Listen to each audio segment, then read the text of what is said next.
एक बार ट्रेन से पिता पुत्र यात्रा कर रहे थे। पुत्र की उम्र करीब 24 साल की थी। पुत्र ने खिड़की के पास बैठने की जिद की, क्योंकि पिता खिड़की की सीट पर बैठे हुए थे। पिता ने खुशी खुशी खिड़की की सीट पुत्र को दे दी और खुद बगल में बैठ गए। ट्रेन में आसपास और भी यात्री बैठे हुए थे। ट्रेन चली तो पुत्र बड़ी उत्सुकता से चिल्लाने लगा, देखो पिताजी, नदी, पुल, पेड़ पीछे जा रहे हैं, बादल भी पीछे छूट रहे हैं। पिता भी उसकी हाँ में हाँ मिला रहे थे।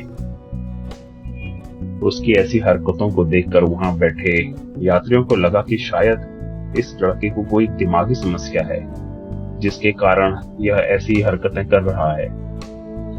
पुत्र बहुत देर तक ऐसी अजीबोगरीब हरकतें करता रहा। तभी पास बैठे एक यात्री ने पिता से पूछा कि आप अपने पुत्र को किसी अच्छे डॉक्टर को क्यों नहीं दिखाते, क्योंकि उसकी हरकतें सामान्य नहीं है। हो सकता है कि कोई दिमागी बीमारी हो। उस यात्री की बात सुनकर पिता ने कहा, हम अभी डॉक्टर के पास से ही आ रहे हैं।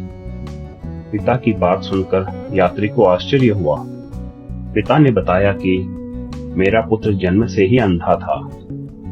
कुछ ही दिन पहले इसको आंखों में रोशनी प्राप्त हुई है। इसे किसी दूसरे की आंखें लगाई गई हैं और जीवन में पहली बार यह दुनिया को देख रहा है।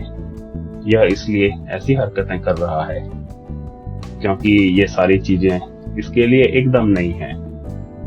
ठीक वैसे ही जैसे किसी छोटे बच्चे के लिए होती हैं।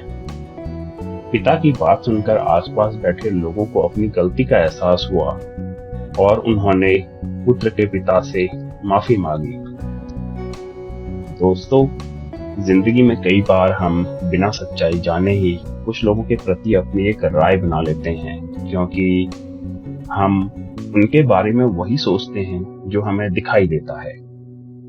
इसलिए किसी के भी बारे में कोई राय बनाने से पहले हमें उसकी सच्चाई जान लेनी चाहिए, जिससे कि बाद में सच्चाई का पता लगने पर हमें शर्मिंदा न होना पड़े।